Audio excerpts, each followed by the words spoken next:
When my son-in-law, Carlos, called me a pathetic failure banning Spanish from his house and making me feel worthless at every family gathering, I quietly began a mission that would destroy his entire existence. While this spoiled rich brat was laundering money and cheating on my daughter, I was methodically building a case that would bring down his criminal empire. 4 years later, I walked into his Beverly Hills charity gala with evidence that sent him to federal prison. The moment he saw me take that microphone, he knew his nightmare was just beginning. Never underestimate a father's love or a failure's patience. Comment below and tell me what city you're watching from, because this story of a landscaper taking on Beverly Hills elite proves that geography doesn't determine your worth. Have you ever had someone try to make you ashamed of where you come from? My story begins 4 years ago when I made a decision that would change everything. But first, let me take you back to the moment that broke me and ultimately made me stronger. I pulled my beat-up Honda into Carlos Sterling Before's circular driveway in Beverly Hills, feeling completely out of place among the luxury cars. The mansion's perfectly manicured lawn probably cost more to maintain than I made in a month doing landscaping. I was here for Aurora's 32nd birthday, my daughter's celebration, but Carlos's fake smile at the door told me I wasn't really welcome. "Luis, you made it," he said, surprise dripping from his voice. "Aurora wasn't sure you'd come." The backyard was pure wealth. Infinity pool designer, barbecue setup, jazz music floating through expensive speakers. Aurora rushed over in her designer dress, her smile genuine but strained. "Papa, you came," she said in Spanish. "English only, please," Carlos interrupted, smoothly appearing with champagne flutes. "We have guests who don't speak Spanish, Aurora. It's rude to exclude them." He handed me a cheap beer, while everyone else sipped champagne. The message was crystal clear. My daughter's face flushed with embarrassment. "Sorry, Dad. I'm just happy you're here." "Of course I'm here, mija," I replied softly in Spanish, watching Carlos's jaw tighten. Luis Carlos's voice carried that condescending tone I'd grown to hate. "We've talked about this. English helps Aurora integrate better. Speaking Spanish holds her back professionally." He squeezed my daughter's shoulder possessively. "Isn't that right, sweetheart?" Aurora nodded reluctantly, and I watched another piece of her heritage die. The afternoon crawled by with Carlos's subtle jabs. My landscaping business became Luis's little gardening hobby. When I discussed current events, he patronized me about reading Spanish newspapers that gave me a different perspective. Every comment reminded everyone, including me, that I was the help who'd wandered into the main house. The breaking point came during dinner. Aurora was telling a childhood story about learning plant names in both languages, animated and happy speaking, with her hands like her mother used to. "That's enough cultural nostalgia," Carlos cut her off. "Nobody wants to hear about the old country, Aurora. You're American now. Act like it." When I tried to defend my daughter's right to remember her heritage, Carlos turned to his Yale friends with a laugh that cut through me like a knife. "This is what I deal with," he said, gesturing dismissively at me. Aurora's father, a complete failure who thinks landscaping makes him some kind of success story. He can't even speak proper English, but he wants to give advice about the American dream. The table went silent. Aurora's face crumpled, tears threatening to spill. My hands clenched under the table, 60 years of hard work, making them strong enough to reshape Carlos's perfect nose. But I couldn't move. Carlos held all the cards. Money house, social connections. Most importantly, he held my daughter's future. "You're right," Aurora whispered. "I'm sorry. I excused myself needing space before I did something that would make things worse for Aurora." In Carlos's home office, surrounded by his Harvard diploma and family photos that excluded me, I made the decision that would change everything. I pulled out my phone and Googled Harvard Law School online programs. That moment of humiliation became my moment of transformation. That same night I sat in my small East LA apartment, Carlos's words still echoing in my head, a complete failure. The contrast couldn't have been starker. His marble mansion versus my modest two-bedroom place where I'd raised Aurora after her mother died. But as I stared at my phone screen showing Harvard Law's website, something shifted inside me. Maybe Carlos was right about one thing: I was tired of being underestimated. The Harvard Extension School offered a path I'd never considered.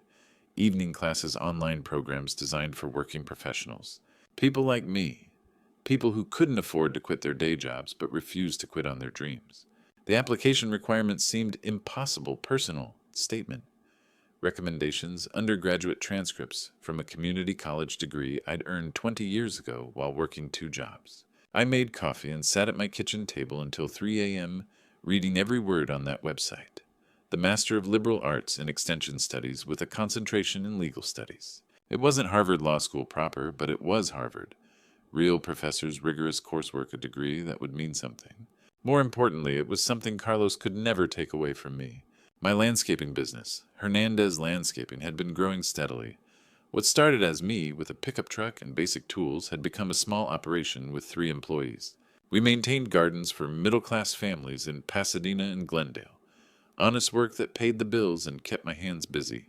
But I'd been thinking bigger lately, watching the wealthy neighborhoods where we worked install solar panels and sustainable irrigation systems. That night I made 2 lists on the back of an envelope.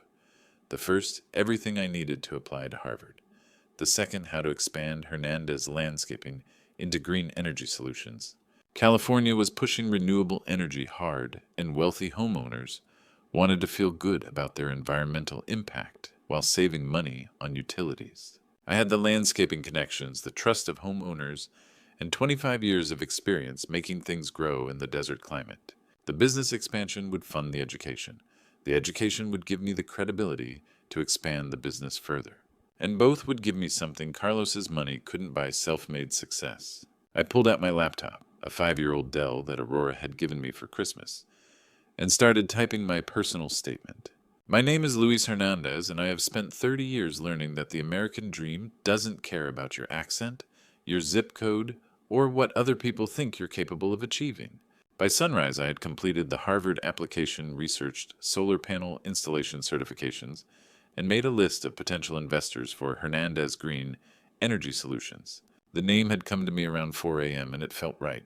Professional but personal, ambitious but grounded in my roots. 3 weeks later, the acceptance email arrived while I was installing a sprinkler system in Beverly Hills, ironically just 2 streets over from Carlos's mansion. My phone buzzed and I saw the Harvard Extension School logo. My hands were covered in dirt. My back ached from crawling under bushes.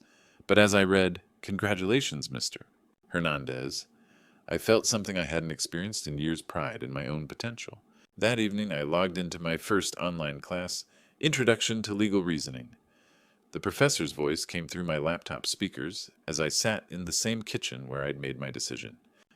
23 other students introduced themselves: teachers, nurses, small business owners, people like me who refused to let circumstances define their limits. When my turn came, I looked directly into the camera and said, "My name is Luis Hernandez, and I'm here to prove that failure is just the beginning of success." 2 years into my Harvard journey, I was living a life Carlos couldn't imagine, and that was exactly how I wanted it. Every night at 2 a.m. after 12-hour days installing solar panels, I'd sit in my kitchen with coffee strong enough to wake the dead, diving into contract law and constitutional principles that challenged everything I thought I knew about power. My kitchen table had become command central, legal textbooks on one end, solar panel specifications on the other. My neighbors probably thought I'd lost my mind. Luis the landscaper burning lights until dawn, muttering about tort reform and renewable energy tax credits in the same breath. Harvard wasn't easy for someone like me. While classmates discussed cases over wine at faculty mixers I couldn't afford, I memorized precedents between client calls. My accent made online discussions awkward, and I spent extra hours ensuring my papers met Ivy League standards. But every A grade felt like a victory against Carlos's voice calling me a failure. Hernandez Green Energy Solutions had exploded beyond my expectations. California's renewable energy push meant wealthy homeowners wanted to go green, especially with tax incentives and lower bills. My landscaping background gave me what big solar companies lacked: existing relationships and trust with clients who'd watched me care for their gardens for years. The breakthrough came on a Tuesday that changed everything. Mrs. Allen, whose San Marino garden I'd maintained for 8 years, called about solar panels. But she didn't want just installation. She wanted a complete sustainable ecosystem. Solar, smart irrigation, drought, resistant landscaping, rainwater collection, everything. "Luis," she said over coffee, "my neighbor Mrs. Patterson wants the same thing. She knows 3 other families interested. Can you handle projects this size?" I looked at her scope, a 180,000 project requiring electricians, plumbers, landscapers, city permits. 2 years ago, I'd have recommended a bigger company, but Harvard had taught me contracts, liability, business structures, and how to think like someone who belonged in boardrooms. Mrs. Allen, I said, pulling out my tablet with detailed timelines. Hernandez Green Energy Solutions specializes in exactly this integrated approach. We'll handle everything from permits to final inspection. That afternoon, I signed contracts worth $750,000, 5 complete residential sustainable systems for San Marino's most exclusive neighborhood. The commission alone would fund my final Harvard year and let me hire a full certified crew. The real victory came that evening in constitutional law. Professor Williams was discussing equal protection cases, and I contributed insights that impressed even the younger students with fancy degrees. When she complimented my analysis connecting housing discrimination to environmental justice, I realized something had shifted. I wasn't just Luis the landscaper taking night classes anymore. I was Luis Hernandez, Harvard student and renewable energy entrepreneur, building something that mattered. The kid from East LA who'd been called a failure was becoming someone who understood both sides of the American dream. At 3 a.m. reviewing solar specs for the San Marino projects, my phone buzzed. Congratulations on maintaining Dean's List status. I looked around my kitchen, legal books mixed with business contracts, coffee-stained evidence of countless late nights, and smiled with genuine pride. Carlos had no idea what was coming. By my 3rd year at Harvard, Hernandez Green Energy Solutions had opened unexpected doors. The San Marino success led to Bel Air and Beverly Hills contracts, putting me in networking events with environmental lawyers and real estate attorneys who saw renewable energy as California's future. At a Green Business Alliance mixer at the Beverly Hills Hotel, I first heard Carlos Sterling's name whispered in legal circles, and not favorably. Sterling's been moving serious paper lately, said Rebecca Martinez, a real estate attorney I'd met through clients. Buying and selling properties through shell companies, always cash, never holding long enough to establish residency. Classic money laundering setup. My blood went cold. Carlos Sterling IV, the man who'd called me a failure, who'd made Aurora ashamed of her heritage. I kept my expression neutral, but my Harvard-trained mind was connecting dots. What kind of properties? I asked carefully. High-end commercial, strip malls, office buildings. He buys through one LLC minimal renovations, then sells to another LLC he controls for inflated prices. Money gets clean, properties change hands, profits end up offshore. That night, I abandoned corporate law homework and used Harvard Library access to research public records. What I found made me sick and gave me the weapon I'd been unknowingly preparing for. Carlos's scheme was sophisticated but visible to someone who understood business and law. Sterling Holdings, LLC, had purchased 17 commercial properties in 2 years, always cash payments that individually raised no flags but formed a clear pattern together. Each property got improved by Sterling Construction, another Carlos entity, before selling to Sterling Investments at 40-60% above market value. The documentation looked legitimate individually, but the shell companies traced back to Carlos' construction costs were wildly inflated for cosmetic work, and final buyers were offshore entities existing only on paper. He was washing dirty money through fake real estate deals.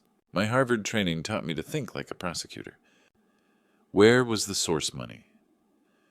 Weeks of tracing Carlos's clients through social media and court filings revealed the pattern: entertainment figures with tax problems, tech entrepreneurs hiding divorce assets, and 3 individuals with organized crime ties. The breakthrough came when I recognized an address. One shell company had purchased the Sunset Boulevard building, the same place Aurora mentioned Carlos's friend Tony kept his import business. Tony Marcelli indicted for cocaine trafficking 3 years ago, but never convicted, due to insufficient evidence. At 3 a.m. in my kitchen, surrounded by documents, bank records, and property deeds, I built a case that would destroy the man who'd spent years destroying my daughter's spirit. Every Harvard late night had prepared me for this. Understanding financial crimes, following paper trails, building federal court arguments. I opened my laptop and drafted a comprehensive brief, Financial Crimes and Money, Laundering the Carlos Sterling of 4 Enterprise. Every transaction documented, every shell company exposed, every offshore account traced. By sunrise, I had 47 pages of evidence that could send Carlos to federal prison for 20 years. More importantly, I had leverage to free Aurora from a marriage built on lies, manipulation, and criminal activity. Harvard taught me to think like a lawyer, but Carlos Sterling taught me to think like someone seeking justice. May 15th. 4 years after Carlos called me a failure, I sat alone in Harvard's Sanders Theater wearing a cap and gown that represented everything he said I could never achieve. Around me, hundreds of graduates celebrated with families. My seat was surrounded by empty chairs. No Aurora, no one to witness the moment that would change everything. The irony was perfect. While Carlos was probably at some Beverly Hills brunch, dismissing my absence as Luis's usual unreliability, I was receiving a Harvard degree in legal studies with highest honors. The same hands he'd mocked for being dirty from gardening were about to hold a diploma that made me more qualified than most of his Yale friends.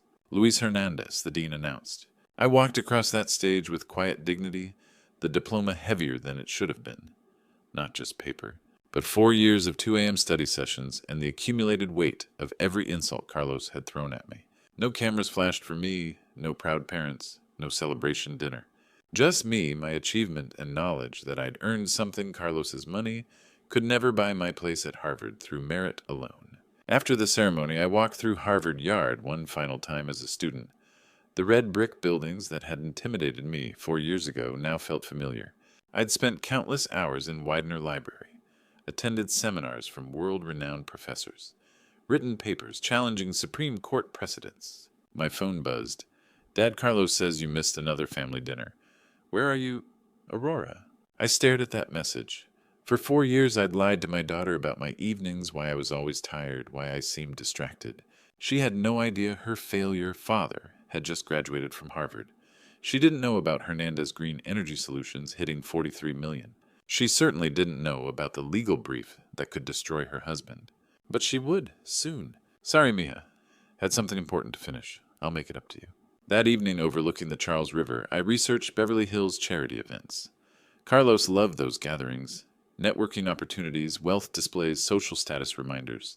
The Beverly Hills Country Club annual charity gala was coming in December. 7 months to prepare to position myself to plan the perfect moment for truth. I set my Harvard diploma on the desk next to my laptop. The Latin words seemed to glow. Universitas Harvardiana omnibus praesentes salutem. Harvard University greets all those present. Carlos Sterling IV was about to get a greeting he'd never forget. I opened a new document, Strategic Plan Beverly Hills Country Club Confrontation. Harvard had taught me the importance of preparation. Every great legal victory started with meticulous planning, and I intended this to be the greatest victory of my life. 4 years ago, Carlos had humiliated me, called me a failure, made Aurora choose between her culture and marriage. In 7 months at his precious gala, surrounded by the same Beverly Hills elite who'd witnessed my shame, I would show them who the real failure was. The kid from East LA was ready for his closing argument.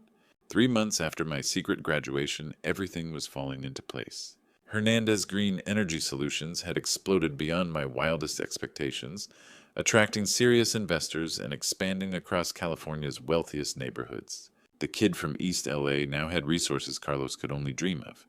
The most satisfying moment came when I discovered Carlos's dirty secret. His Beverly Hills mansion was mortgaged to cover his money laundering losses.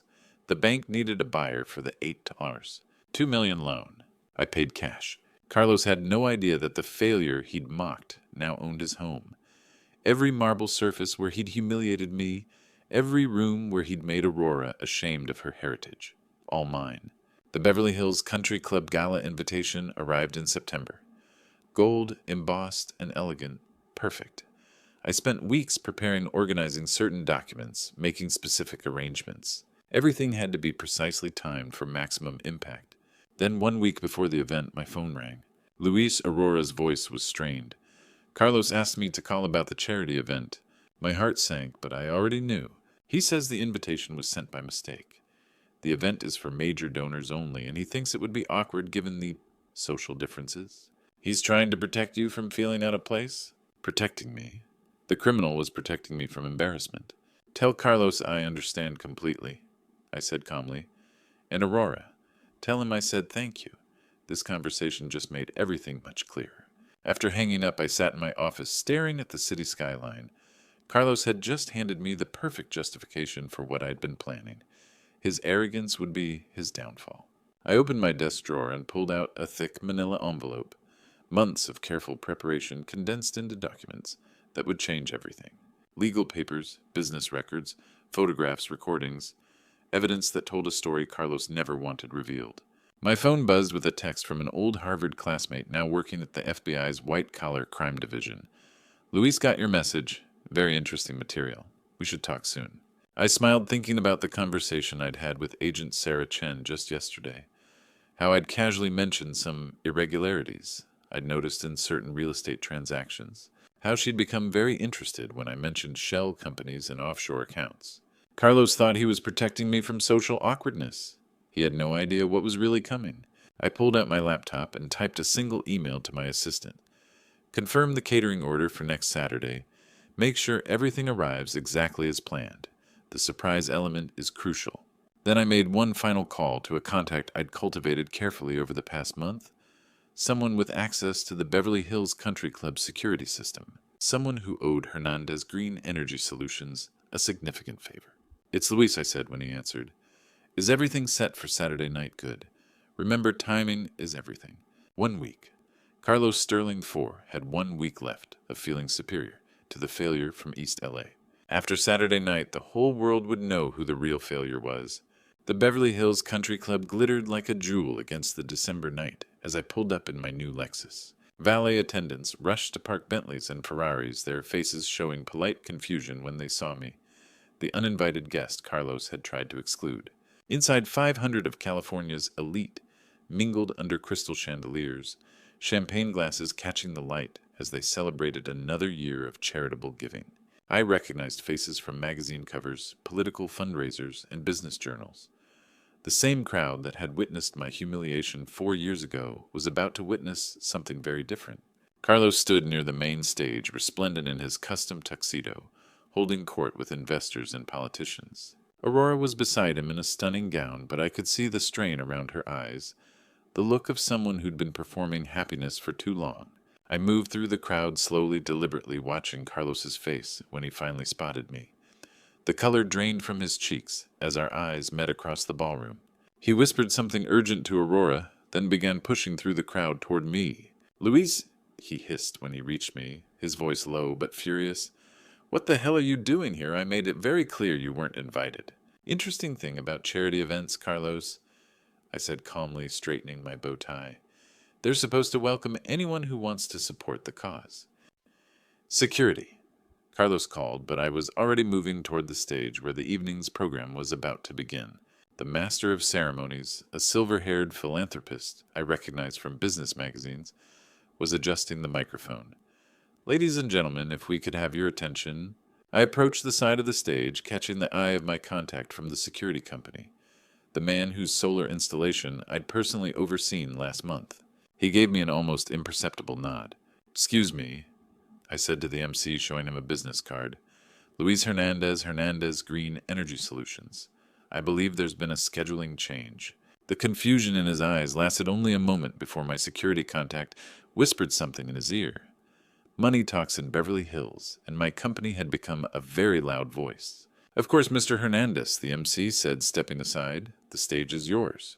I walked to the microphone as 500 conversations gradually died to silence. Carlos was pushing through the crowd, his face twisted with rage and panic, but he was too far away to stop what was about to happen. "Good evening," I said, my voice carrying clearly through the ballroom's sound system. "My name is Luis Hernandez, and 4 years ago in this very room, I was called a failure by someone who thought he knew my worth." A murmur rippled through the crowd. Aurora's hand went to her throat, her eyes wide with shock and dawning realization. "Tonight I'd like to share what I've been doing during those 4 years of supposed failure." I reached into my jacket and pulled out a leather portfolio, opening it to reveal the document that had changed everything. The gold Harvard seal caught the light as I held it up for everyone to see. Master of Liberal Arts in Extension Studies concentration in Legal Studies, Harvard University. Graduated summa cum laude. The ballroom erupted. Gasps, whispers, the sound of champagne glasses being set down too quickly. Carlos had frozen in the middle of the crowd, his mouth opening and closing like a fish out of water. "For 4 years, I continued, my voice growing stronger, while working full-time and building a business. I attended Harvard classes. Not because I needed to prove anything to anyone, but because I believed in proving something to myself. I looked directly at Carlos, then at Aurora, whose tears were already falling. The man who called me a failure spent those same 4 years. Well, let's just say his activities weren't quite as academic. I reached for the manila envelope in my other pocket, the one containing months of careful investigation. But before I could open it, something beautiful happened. The applause started from somewhere in the back of the room. Slow, deliberate clapping that grew and spread until the entire ballroom was thundering with appreciation. 500 of Beverly Hills elite were giving a standing ovation to the landscaper they'd once dismissed. Carlos Sterling IV stood alone in the middle of that celebration, finally understanding that the failure in the room wasn't the man on the stage. As the applause died down, I opened the manila envelope that had been months in the making. The ballroom held its breath, sensing that the Harvard revelation was only the beginning. But education wasn't my only focus these past 4 years. I said, pulling out documents that would destroy Carlos's world. I also learned some interesting things about money laundering through shell companies. Carlos's face went from white to gray. He tried pushing toward the stage again, but the crowd had formed a wall of curious spectators, phones already recording everything. Sterling Holdings, LLC, Sterling Construction, Sterling Investments. I read from the papers. 17 commercial properties purchased with cash, renovated by inflated contracts, then sold to offshore entities that exist only on paper. Classic money laundering operation. The murmur in the crowd turned to shocked gasps. I saw several prominent businessmen exchanging worried glances. Some of them had probably done deals with Carlos, the source of the dirty money. I continued holding up photographs and bank records. Clients with interesting backgrounds. Tax evaders, divorce asset hiders, and at least 3 individuals with organized crime connections. Carlos finally broke through the crowd rushing the stage. "This is slander!" he shouted, his voice cracking with desperation. "Luis is making this up. He's just a bitter old man who—" "Agent Martinez," I said calmly into the microphone, "I think it's time." From the back of the ballroom, a woman in an elegant evening gown stepped forward, but the badge she pulled from her purse wasn't a fashion accessory. "FBI!" she announced, her voice carrying clearly. "Carlos Sterling IV, you're under arrest for money laundering, tax evasion, and racketeering." The ballroom erupted in chaos. Guests pulled out phones, society reporters pushed forward, and Carlos's Yale friends suddenly found reasons to be anywhere else. Aurora stood frozen, watching her husband's world collapse in real time. "You have the right to remain silent," Agent Martinez continued as 2 more agents appeared from the crowd. They'd been positioned there all evening, waiting for my signal. Carlos's legs gave out. The man who'd called me a failure was now on his knees in front of 500 witnesses, handcuffs clicking into place while cameras flashed around him. "The evidence Mr. Hernandez provided was extensive," Agent Martinez announced to the crowd. "Shell companies, offshore accounts, client communications, everything documented and verified. This investigation has been ongoing for months." As they lifted Carlos to his feet, he looked at me with pure hatred. "You destroyed me," he whispered. "No, Carlos," I said, stepping down from the stage. "You destroyed yourself. I just made sure everyone could see it." Aurora broke through the crowd, then tears streaming down her face. But for the first time in years, they weren't tears of shame. She threw her arms around me, speaking in rapid Spanish, not caring who heard or understood. "Papa, forgive me. I should have defended you. I should have seen what he was doing." "Mija," I said softly, holding my daughter as Carlos was led away in handcuffs. "You were protecting yourself. That's what survivors do." The crowd parted as the FBI escorted Carlos through the ballroom. The same people who'd laughed at his jokes about my failures now watched in stunned silence as federal agents led him toward a future that included prison time. Agent Martinez handed me a business card. "We'll need your full testimony, Mr. Hernandez, but I wanted to thank you personally. Cases like this, built on meticulous evidence gathering, they're how we get convictions that stick." As the ballroom slowly returned to shocked conversations and the evening's program tried to resume, I stood with Aurora, watching Carlos disappear through the club's elegant doors. The man who'd spent years making my daughter ashamed of her heritage was now the one being led away in shame. Justice, I realized, sometimes comes exactly when you need it most. 6 months after that December night in Beverly Hills, I stood in my Boston Penthouse, watching the sunrise over the harbor, a cup of coffee in my hands and my Harvard diploma framed on the wall behind me. The view stretched for miles, a far cry from my small East LA apartment where this journey began. Abuelo, ¿puedes enseñarme más palabras en español? I turned to see my 8-year-old grandson, Carlos Aurora's son, holding a Spanish workbook.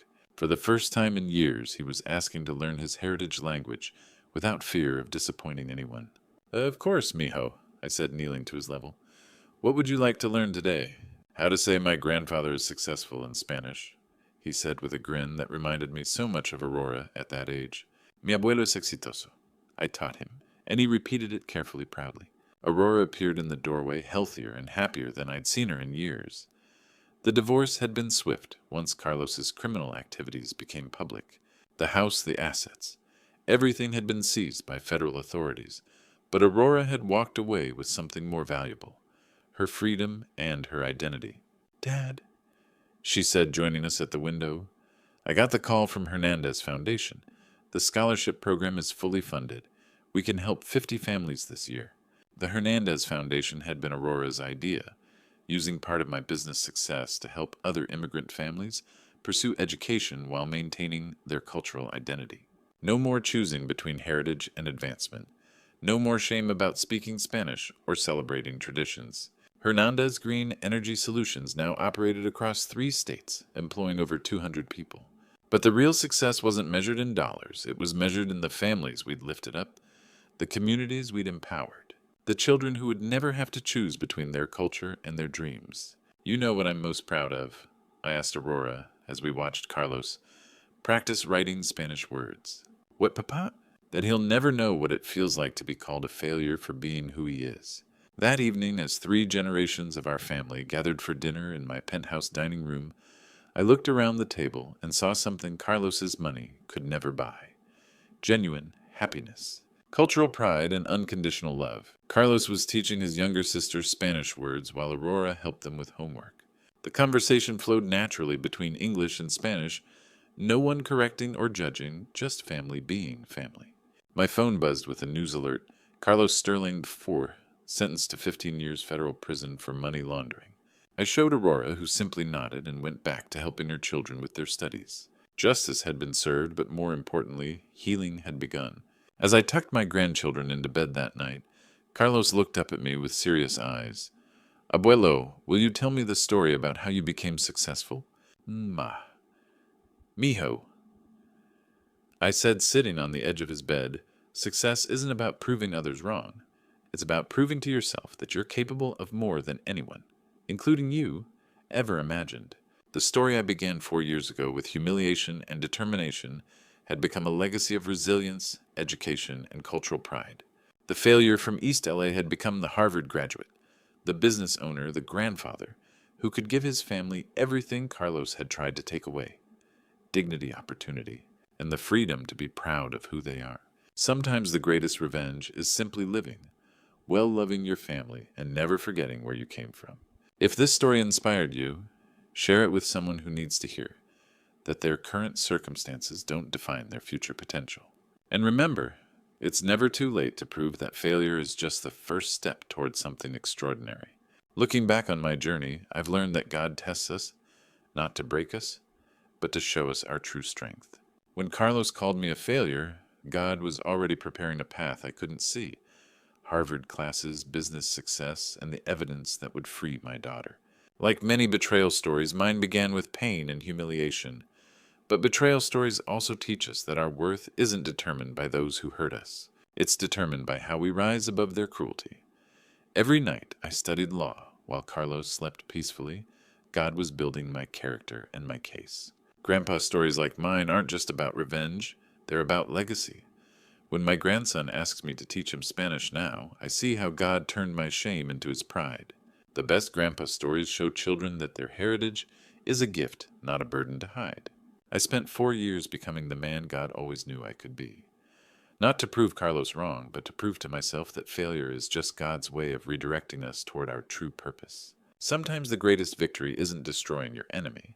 It's becoming so successful that their opinion no longer matters. The landscaper they mocked became the Harvard graduate who owned their house. That's not luck. That's God's justice. If this story touched your heart, drop a comment below sharing your own comeback moment.